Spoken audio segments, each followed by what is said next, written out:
المرسلين والحمد لله رب العالمين.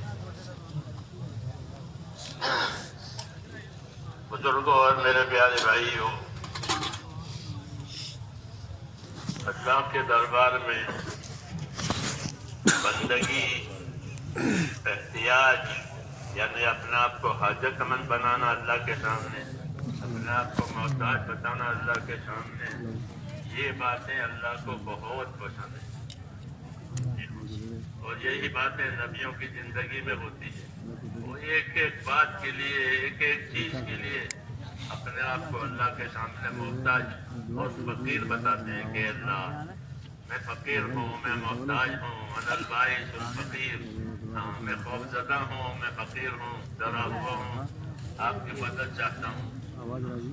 اس کو انابت کہتے ہیں، دلوں کا رجوع اللہ کی طرف، اللہ کی عظمت کے ساتھ، اللہ کی بڑائی کے ساتھ اور اللہ سے امیدوں کے ساتھ. اللہ سے امیدوار رہنا چاہیے کیونکہ اللہ نے بہت بشارتیں دی ہیں، تو بشارتیں دے کر امید کیسے نہیں پوری کرے گا؟ اس نے کہا وابشروا واملوا ما یسرکم، بشارتیں سنو تاکہ امیدیں پیدا ہو، فضیلتیں سنو تاکہ وعدوں کا یقین پیدا ہو، اور اللہ سے امیدوار رہو. اور کوئی امید پوری کرنے والا نہیں ہے اور کوئی مرادوں کا پہنچ دینے والا نہیں ہے سوائے اللہ کے. تو عبادت میں، دعا میں توحید ہوتی ہے. ایک ہی ہے پروردگار، اسی کی عبادت کی جائے گی، اسی سے مانگا جائے گا، اور وہ مانگنے والوں سے خوش. اللہ تعالیٰ مانگنے والوں سے خوش، نہ مانگنے والوں سے ناراض. مانگنے والے بنو، کہ مانگا اللہ سے کہ ملا اللہ سے، مانگا اللہ سے کہ ملا اللہ سے. نہ کسی سے مانگا جائے گا نہ کوئی دے گا. اللہم لا مانع لما اعطیت ولا معطی لما منعت. اللہ آپ نہیں دیں گے تو کوئی نہیں دے سکتا، آپ روک دیں گے تو کوئی دے نہیں سکتا، آپ دیں گے تو کوئی روک نہیں سکتا. اس لیے اللہ تعالیٰ سے پر امید ہو کر اپنی حاجتوں کو مانگنا چاہیے. ہاں، اس نے دعا مانگنے کا حکم دیا ہے اور قبول کرنے کا وعدہ کیا ہے. دعا مانگنے کے لیے حکم دیا ہے، ادعونی، مجھ سے مانگا کرو، مجھے پکارا کرو، استجب لکم، میں قبول کروں گا، تمہاری پکار کا جواب بھی دوں گا. اللہ تعالیٰ اپنے بندوں کی طرف رافت اور رحمت سے متوجہ ہے. رافت اور رحمت اللہ کی صفت ہے. وبالمؤمنین رؤوف الرحیم، حضور صلی اللہ علیہ وسلم بھی اپنے امت پر رؤوف الرحیم ہے. اللہ تعالیٰ بھی اپنے بندوں کو رؤوف الرحیم، رافت بھی ہے، رحمت بھی ہے اللہ کی طرف. اس لیے کہا کہ اللہ تعالیٰ سے امیدوار رہو، اللہ کی بشارتیں سنو اور اللہ سے امیدوار رہو. اللہ تعالیٰ دعا مانگنے والوں سے راضی ہے، نہ مانگنے والوں سے ناخوش ہے. دعا نبیوں کے طریقے کی چیز ہے، دعا نبیوں کے طریقے کی چیز ہے. ان کے پاس دعا ہوتی ہے، دعوت ہوتی ہے، بس. ان کے پاس دنیا کا کوئی سامان نہیں ہوتا، کوئی فوج نہیں، لاؤ لشکر نہیں، کچھ نہیں. ان کے پاس اپنی دعوت، اپنی دعا، اپنی ذمہ داریاں، اپنی دعا، یہی دو چیزیں دے کر وہ آتے ہیں. اپنے پیچھے بھی وہ کچھ نہیں چھوڑتے، مال ترکہ وغیرہ لے کر کے بھی نہیں آتے، چھوڑ کے بھی نہیں جاتے. ان کے پاس دعوت ہوتی ہے، ان کے پاس دعا ہوتی ہے.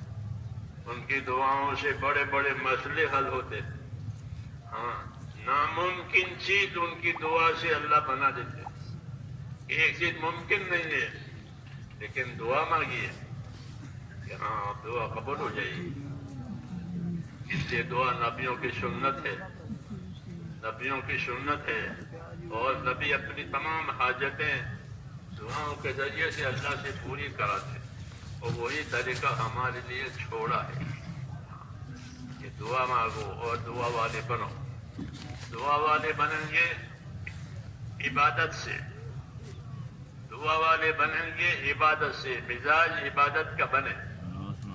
ہاں، مزاج عبادت کا بنے، کیونکہ عبادت کے لیے پیدا کیا ہے.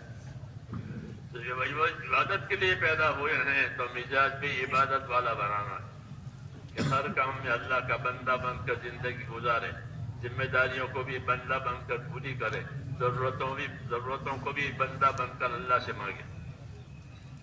یہ سبق ہے ہمارا، اور اللہ کو یہ پسند ہے. اس لیے اللہ سے مانگا جاوے، انفرادی طور پر بھی مانگا جاوے، اجتماعی طور پر بھی مانگا جاوے. دعا آسمانوں پر جاتی ہے تو ان کا اکرام ہوتا ہے کہ بندوں کی عرضیاں آئی ہیں، بندوں کی درخواستیں آئی ہے، تو دعاؤں کا اکرام ہوتا ہے کہ دعاؤں سے بڑھ کر کسی چیز کا اکرام نہیں ہوتا. تو جو دعائیں اوپر جاتی ہے اس کا اکرام ہوتا ہے.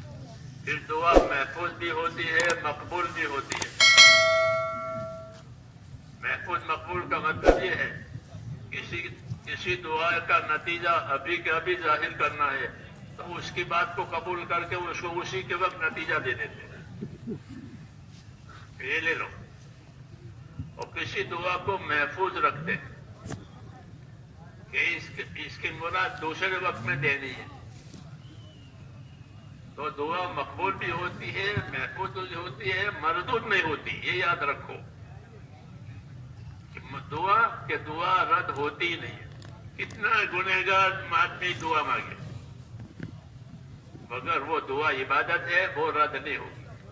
ہاں، یہ ہو سکتا ہے کہ کسی حکمت کی وجہ سے اللہ اس کی قبولیت ظاہر کرنے میں دیر کرے، اور کبھی حکمت کا تقاضا ہوتا ہے تو اسی وقت مانگی، اسی وقت دے دی.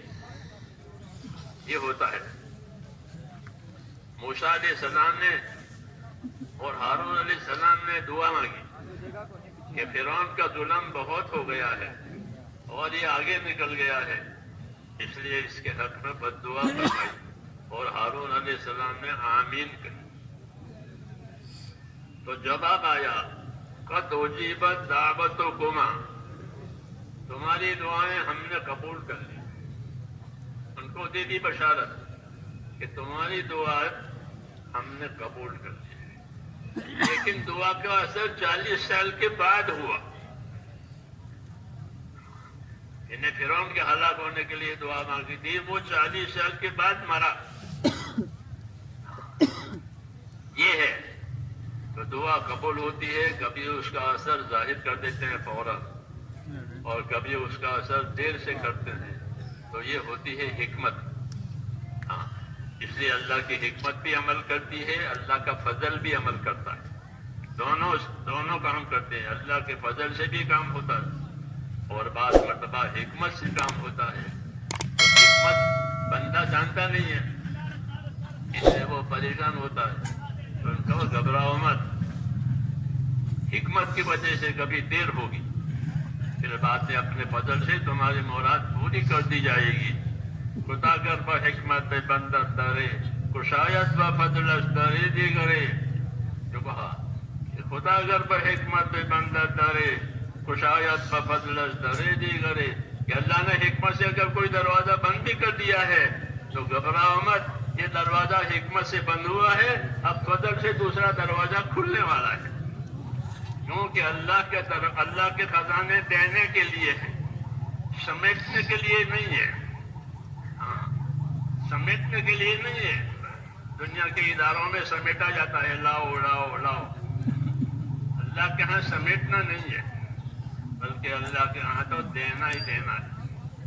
جتنے خزانے ہیں سب بندوں کے لیے، جتنے خزانے ہیں